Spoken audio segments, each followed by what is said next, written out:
Genshin Impact is a video game. Genshin Impact is a game made by a Chinese studio called Voyager, a studio which used to proudly brag about how they are going to save the world. First of all, the only thing they could save us from is a shortage of anime waifus in our lives. I mean, even Elon can't guess at genetically engineered catgirls. Genshin Impact is an open-world 3D anime stylized gacha game which is here basically to sell us pretty good story using the most average ways to deliver it. A lot of people may call it a Zelda, Breath of the Waifu clone, someone even may call it a Skyrim with cute anime girls. I simply call it an addiction. Hey yo gents, it's your boy, Ape here, and today we are going to make a deep dive straight into the world of Genshin Impact. The game, the experience, the bizarre adventure which earns its creators over $1.5 billion a year, while delivering one of the best gacha games out there, making whips all over the world losing their hard-earned money on cute digital anime waifus. Let's get into it. Story. The game starts with a glorified selection screen in which we get to choose which one of the twins we are going to play for the rest of the game. You can either choose between the male, boring protagonist or a cute blonde girl, which of course you are going to pick over the guy. Later on we fish up from the sea a flying, obnoxious and loud creature, which by the way perfectly knows how to speak our language and is very eager to help us with getting around the world we've just landed in. A friend of mine from a country known as United States of America once told me the birds are not real and they are basically flying cameras used by the government to spy on its citizens. But let's be honest guys, of course it's not real, but could you tell me why all of a sudden we start to trust this flying, not a spying device without any second thought? Why are we letting this small and loud thing basically send us on an adventure and teach us how to properly play the game? Later on we are being led by the Red Bunny Girl to the city of Mondstadt, also known as Not Germany, and we also learn about this trouble with a big dragon which is conveniently terrorizing the lands of Not Germany. Later on we meet with all of the side characters and the acting grandmaster of the city, which is doing a lot of an unpaid labor since the real leader decided to leave the city alone and went with the boys on an adventure. We also meet her friend, the librarian, which by the way is pretty much a highlight of a whole country and also one of the best waifus in game. We get rid of a big bad dragon, get our title of Honorary Knights of Favonius, and we continue to look for our sibling in the next zone called Liyue, or should I say, Not China. Right now I would just like to say, once you arrive in Not China, this is pretty much a zone which has the highest rate of filtering the new players out of the game. Not because the gameplay gets harder or more dynamic, the characters portrayed in the storyline of Liyue are really into talking, like a lot. Let's say, if you are a fan of a critically acclaimed MMORPG called Final Fantasy XIV, you will feel like you are doing the Realms Reborn over and over again. Once we arrive in Not China, we step up right into some kind of an occurring event during which the people of the city send off their thanks to the Grand CEO of Not China. The thing is, somebody assassinated the CEO of Not China, making all of the population of Not China upset, which later on tried to put us in jail. Luckily, thanks to a random tall guy from Not Russia, we escaped the chaos to later on meet up with his boyfriend called Zhongli, which by the way is the real CEO of Not China, trying to play out he's just a random guy. After some running around the Not China while doing some basic chores for all of the characters from Liyue, we get to fight the big giant water hydra, which we defeat with the help of all of the major characters of Not China. Thanks to that, the big Geomami tell us we are able to post a lot of posters about our missing sibling, and later on we Gucci out ourselves to the next region called Inazuma, which for the sake of integrity we'll call Not Japan. Once we illegally arrive in Not Japan, thanks to the one of the best waifus in the game, Beidou, we are trying our best to get a pass out of the purgatory called Rito. Later on we learn about that the CEO of Not Japan became a shut-in, and in a place of her the country is being led by a robot, which misunderstood the idea of keeping things as they should be and decided to go full Imperial Japan, making the lives of all of the vision holders, aka the guys with powers, pretty hot. Due to the machinations of Kamisato Ayaka, a female NEET who sits in her estate all day and reads light novels, we get guilt-tripped into committing to a civil war. Once we learn the whole conflict between the resistance movement, which by the way is also being led by another NEET, and the robot CEO of Not Japan has been orchestrated by the spies from Not Russia. We decide to confront an actual CEO of Not Japan into a one-on-one duel, which we were really close to lose, but thanks to the most interesting character of Not Japan and also a friend of CEO of Not Japan, Yei Miko, we are able to use the power of friendship to overcome the CEO of Not Japan and basically tell her she has fallen off and she got ratioed. Once the lands of Not Japan are peaceful again, we ask around if anyone has seen our brother. Everyone say they didn't, and we decided it's time to go to another country called Sumeru, which I call Not India. And of course there's a lot of other things that happened in game. After all, the game has a story content for over 60 hours of game time, depending on how fast you want to embrace the story written by Hoyoverse. I've also didn't talk about that our other sibling has become the Grand Wizard of the Dark Organization, which made the previously mentioned dragon problem in Not Germany happen, but trust me, it's already too much to talk about for now. So let's talk about my favorite part of the game, the gameplay. The gameplay.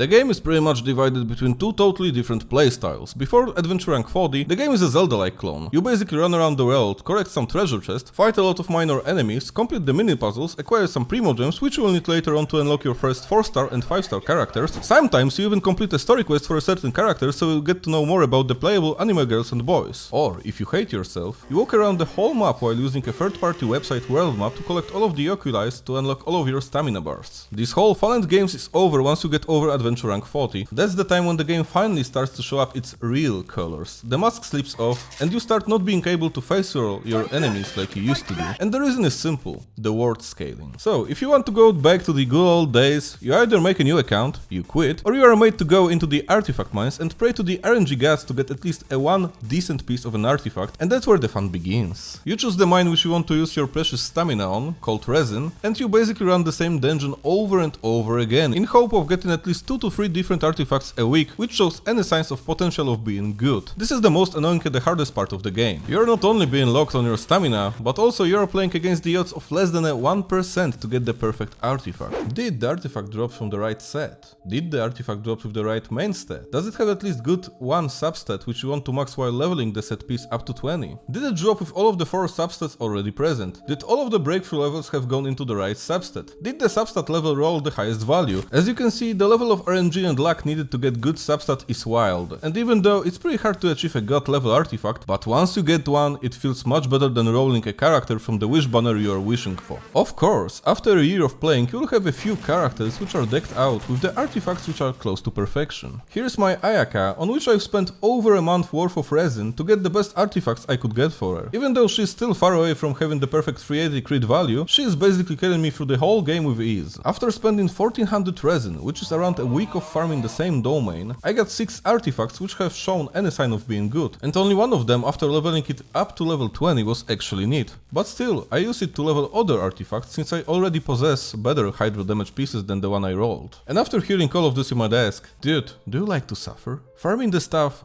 and doing it as a job seems like a hassle. My genuine answer to this is, I don't feel pain anymore. I've survived living in Poland for over 25 years as a minority, working in a glue factory, 15 hours a day, eating my grandma's cuisine and playing Black Desert Online. I don't feel pain anymore. I just don't feel anything at all. Seeing how my time and effort gets wrecked by the RNG Jesus doesn't even make me mad. I just want to be happy. No. But before we jump to talking about my favorite part of the game, the community, let's talk about something else. Let's talk about the money. Money! That guy is called Liu Wei, also known as Da Wei. He's an actual CEO of Hoyoverse, you know, the guys which are behind the games like Genshin Impact or the worst Genshin Impact, also known as Honkai Impact, Fed. And I would like to use my platform of 2 subscribers, one of them being my editor, which I keep in my basement, the second one of me on another account which I use to watch videos about tennis and solar panels, to talk directly to Mr. Wei himself. So sit down, Mr. Wei, and listen up. You're here to make a lot of money, you're not making Genshin just to create anime environment. And I'll be frank with you, you're doing a great job in racking money out of the rich weebs and people which want to max out their characters, even though there is no real endgame content which will ever need maxed out characters anyway. People seem to be charmed by artistic values of your games, and that's great. Both music and aesthetics of your games are awesome, and that's why you're always going to make a lot of dollars, yens, euros, pesos.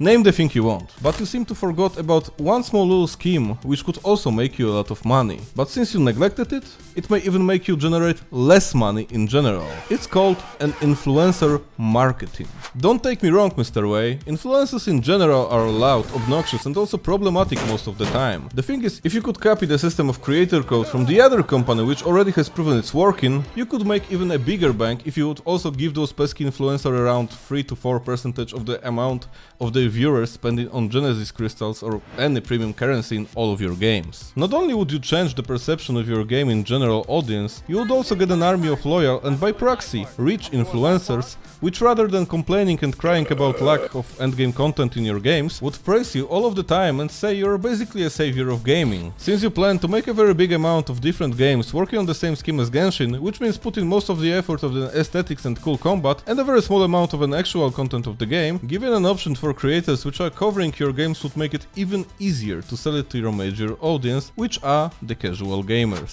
If I could get an option to monetize all of the people spending money on your games, I would become an ultimate shield to make as much money as possible while spoon-feeding my viewers with Hoyoverse propaganda, getting rich in the process. So I could get my editor out of the basement and buy him a nice, comfy and clean golden cage, which I could put out in my attic. You scratch my back, I scratch yours. Capisci, Mr. Way? Give us an option to make money, so you will earn even more money. Come see, come sa. Since we've already discussed this very important issue, let's talk about the community. The community.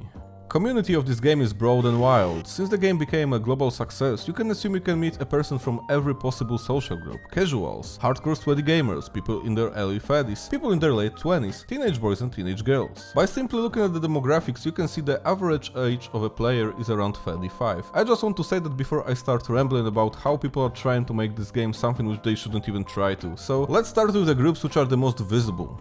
The casual gamer. This is a type of a person which logs in once in a while, doesn't care about spending their resin on doing the activities or progressing their characters too much. They just run around, do some random quests and daily commissions, open a few chests which are still lying around, maybe try to do the easier floors in a Spiral Abyss, and then log out and log in once again in a month if they have some free time between job, meeting with friends, touching grass and, I don't know, living like a normal functioning person, for example. The meta churl.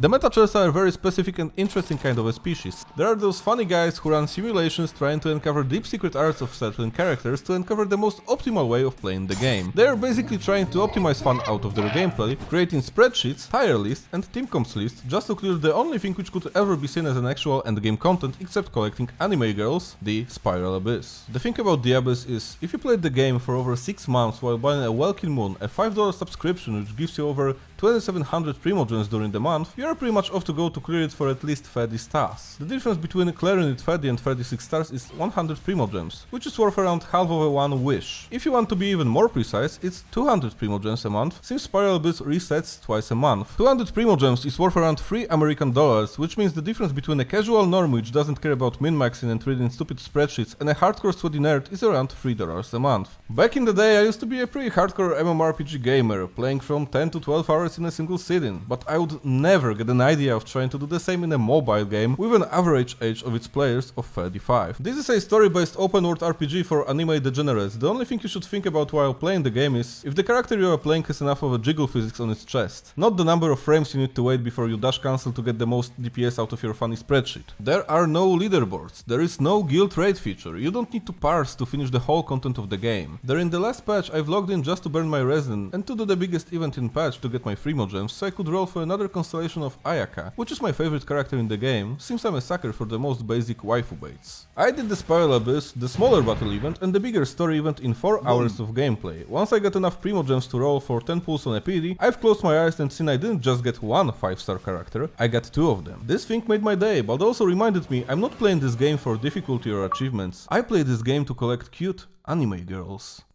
Twitter Annies.